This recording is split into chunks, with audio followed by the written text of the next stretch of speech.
begun, the old seagull with the bent wing had been looking for scraps around the Cockle's dustbin. Now he was listening, with his head on one side and shuffling his big webbed feet, to the awful din that was coming from the kitchen of the Bucket and Spade guest house. And if the noise outside was bad, inside it was even worse. When they were up, they were up. And when they were down, they were down. And when they were only halfway up, they were neither up nor down. Oh, the grand old Duke of York, he had 10. Here! He marched them Here, you too! He marched them down. Robin! Rosie! Hey! When they were down, they were down. And when they were only halfway up. Oh, hello. Did you want us? I should think I did. I can't hear myself think. And I can't hear myself talk, said Helen Cockle, their mother. And I can't even hear myself shout, said their father, Christopher Cockle. And I can't get any work done for the racket. And neither can we, said Mrs. Cockle and Gran Rowty, both together. Sorry, said Robin with a grin. We were being a band, said Rosie. Well, said Mr. Cockle, it was a good band. And I liked the tune, said Gran Rowty, what I could hear of it. Oh, yes, agreed Mrs. Cockle. Very nice. I only hope my lids are still in one piece. Oh, they are, said Robin. Oh, yes, said Rosie. Well, the cake tin's got a little bit of a dent in it. Well, that's all right, said their mother. But I think we'd all be able to get on with our jobs if you two went out. Ah, agreed Gran Rowty. That we would. And it's a nice day, chipped in their father, so you hop it and play. All right, said Robin. We'll go and see if Mr. Ship's in. See you later, said Rosie. I didn't think we were all that noisy, said Rosie, and Robin agreed. I could have banged a lot harder, he said. Anyway, shall we go and see if Mr. Ship's in?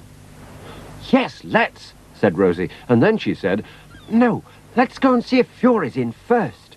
Oh, yes, said Robin. Well, you go and see him, and I'll catch up in a minute. Where are you going? Asked Robin. But Rosie was already on her way. You'll see, she called back at him. He muttered, and went across the garden towards the hole in the fence. Fury, the donkey, who was sometimes down on the beach giving rides to children on holiday, was having a day off and looking at the world over the top of his stable door. Hello, Fury, said Robin. Hello, old boy. And he stroked Fury's nose, which the donkey seemed to like an awful lot. I haven't got anything for you to eat today, Robin said to him. I should have got some bread from the kitchen. But I've got something for you. It was Rosie, and she was carrying a small cabbage and a bunch of carrots. I got them out of the vegetable garden, she panted. Mummy said it'd be all right. That's not fair. Robin was upset. You should have told me. I haven't got any now. Well, I thought of it, said Rosie. But you should have told me, said Robin again. And Rosie thought that perhaps she should have told him, really. So she said, well, you can give him the cabbage, and I'll give him the carrots. And then Robin thought that he should have thought of getting some food for Fury himself, and that he shouldn't have made a fuss about it. So he said, thanks, Rosie. Sorry I shouted. It's all right, said Rosie. Here, Fury, have a carrot. Fury was just about to open his mouth for the carrot when...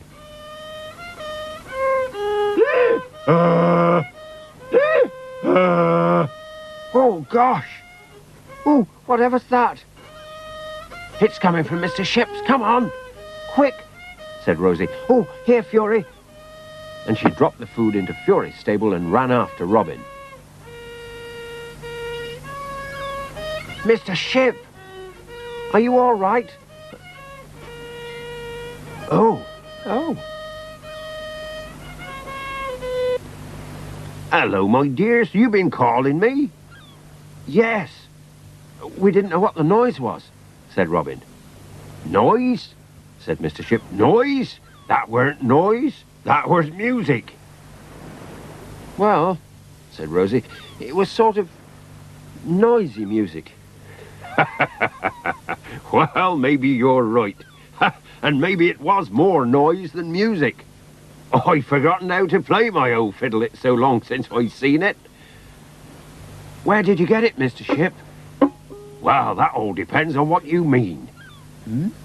Said Rosie. What do you mean, what we mean? Well, I got it from South America when I was sailing round the world. Well, I didn't get it from South America this morning. Oh, no. Oh. Well, this morning I got it out of my old sea chest, where it's been for many a long year. I'm doing a bit of spring cleaning, you see. Oh, said Rosie. You're not going to send us off while you do the dusting, are you? Oh, no. I'll finish that this afternoon. I'll play another tune on my violin, if you like. I thought you said it was a fiddle, Mr. Ship. Oh, well, fiddle's just another name for a violin, said Mr. Ship, only not quite so posh. Oh, Mr. Ship? Yes, Rosie? Could we play as well? Oh, yes, said Robin. Could we? Well, said Mr. Ship, I don't see how. It only needs 2 hands, one for the fiddle and one for the bow. No, Mr. Ship. Can we play our own things? Things? Said Mr. Ship, still puzzled. What things? Have you got a cake tin lid, a wooden spoon, and 2 pan lids? Oh, said the old sailor. Things like that. Well, I dare say I have. Hang on.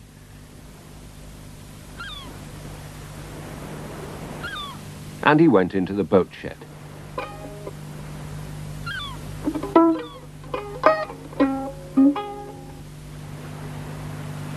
Here we are, he said. Is this what you're after? Oh, yes, said Robin and Rosie, both together.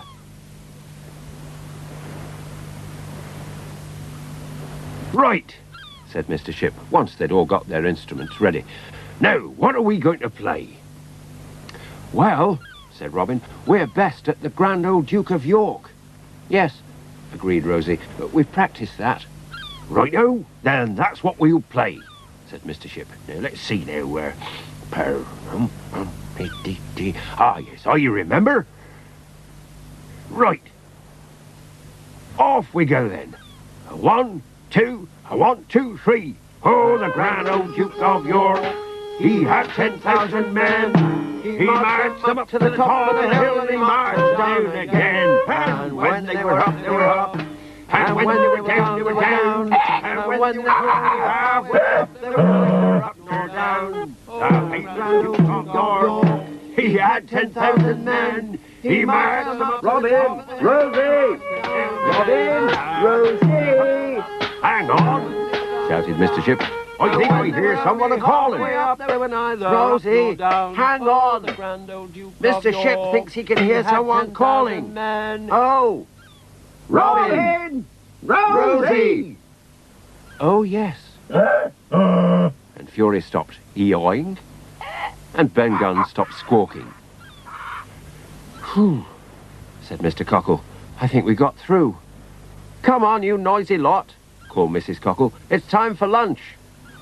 And time you stop disturbing the neighbourhood, Mr. Shipham, called Gran Rowty with a smile.